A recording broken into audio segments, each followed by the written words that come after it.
Greetings and welcome back. Today I wanted to talk a little bit about, well, not just a little, somewhat extensively about the story background of the coming game Pillars of Eternity, and indeed a little bit about the gameplay, the mechanics, because not that much about that is known. Obviously, the story is on the DL and it's unknown, but it does sound very promising. I'll be posting links to the relevant web pages where you can read this all for yourself in detail. I'm going to just try to summarize. So Pillars of Eternity, of course, is hailed as a spiritual successor to Baldur's Gate. And part of that, of course, is in the game mechanics. But before I get to the game mechanics, I want to talk about the story. The story is kind of quite different. It's quite a departure from not only Baldur's Gate, but a lot of games. As they cite, many games are set, particularly fantasy games, set in an era of decay, of dilapidation, of decadence, looking back to the past as a sort of a golden age, or some ancient empire that had basically mastered it all, known it all, and fallen for unknown reasons. And the present, of course, is far removed from that, not just temporally speaking, but of course in the level of civilization it might represent and the kinds of things one can do. But Pillars of Eternity differs in this regard because it's actually set in a golden age, an age of discovery, an age of invention, an age of new knowledge and new things. Completely different from what you would have in a lot of standard fantasy role-playing games. There are no empires, no kingdoms. According to the information that I've read up on, everything, all the areas of political entities are sort of free states. And yes, this is somewhat reminiscent of I suppose, the early stages of the United States of America, but sort of free states, all with their own cultures. But they do tend to be a bit of a melting pot. Once again, I guess somewhat inspired by the United States of America, or at least its early stages. And interestingly enough, what I think is quite fascinating is the main concept, which I'm assuming is woven into the story, but what they have revealed about the main concept. And the main concept is souls. Souls drive everything in Pillars of Eternity. And as far as we know, souls are actually a recent discovery. And the peoples, of which there are many, of the world of Pillars of Eternity are learning to understand and to grasp the nature of souls.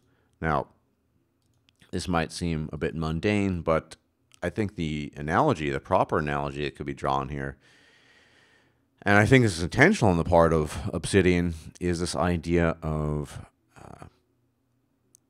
something, a brand new frontier of knowledge. And the whole, it's I guess a science or a school of magic, however you want to term it, of animancy. That is, animation, animancy.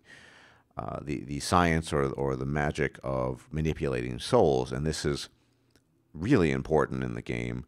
There are certain classes, which I'll get to in a bit, that are really just based on the whole concept of using souls and soul energy. But I liken this very much to the discovery of genetics, DNA, the human genome. We too, in many ways, are on the cusp, on the frontier of something brand new. And in a similar fashion, the peoples of the world of the Pillars of Eternity, some are fearful, some think it's morally wrong, some think it's a good thing, something that discovery should be pushed forward. And there are many different opinions on this, as you would find in the real world, about the nature, for example, of genetic manipulation or augmentation. No, that's no pun intended, not referring to Adam Jensen there, of just making the effort to master the genome in general.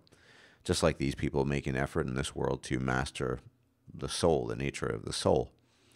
Reincarnation exists in this world, it's real. And so all these things are important factors, and these are new discoveries.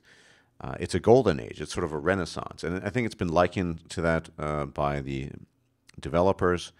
It will be also, technologically speaking, very much reminiscent of at least the early Renaissance or maybe the mid-Renaissance.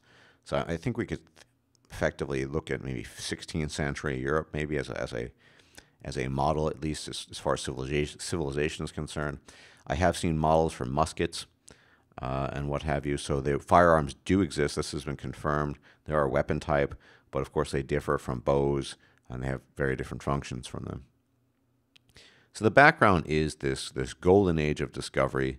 Souls, the very nature of mortal beings, souls have been discovered, and that's how, I guess that's the landscape upon which the story will play out.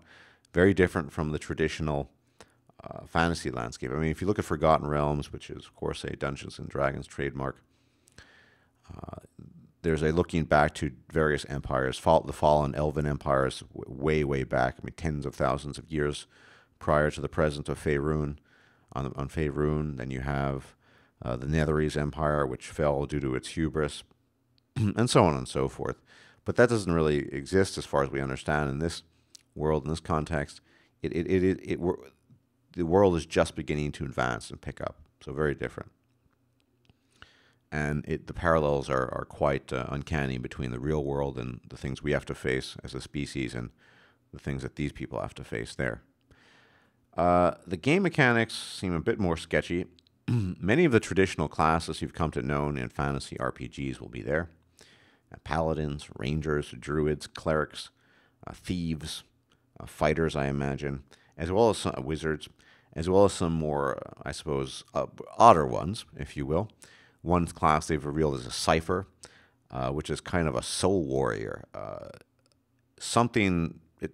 description is a bit vague, but using souls or powers based on souls that can be sort of rejuvenated if engaging in physical combat, a cipher. There are several different races. There are the traditional races, the dwarves, of course, the elves, and what would the world be without humans? I mean, humans are everywhere, so you have those, but then you also have other races as well that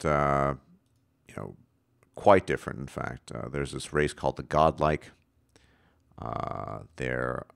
Which I have no idea what that is. There's another race that escapes trying to remember what it is, that escapes my mind right now, which is sort of a giant-like race almost. And so there's, I believe, 6 races in total, but not everything has been revealed regarding the races or the classes. So it's kind of being a mix of traditional fantasy and, well, their own innovations.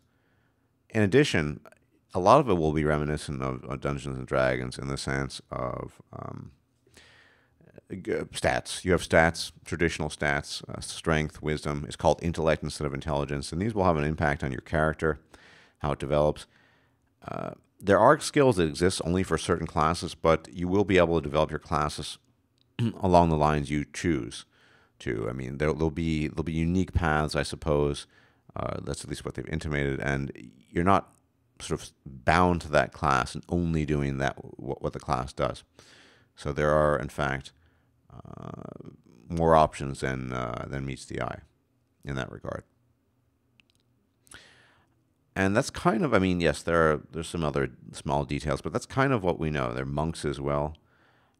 This sounds very, very diverse. It sounds like a mix of the best of classical stuff, classical Dungeons and Dragons, as well as getting rid of some of the stuff was a bit superfluous or just inapplicable or just wouldn't really suit the modern age or the modern world we live in. I mean, a lot of the Dungeons and Dragons stuff have been overhauled, and so it's kind of impossible to know what all the details are right now. But that's kind of the background of the game, and the world. I think the description of the world is most important. You have that, and the mechanics, like I said, that has not been covered in depth by anyone to date, but it does look really interesting. So hopefully that's a bit informative. You get a little bit of an idea of what the world will look like in Pillars of Eternity, and I hope you enjoyed that talk. And as always, may the gods watch over you. Take care.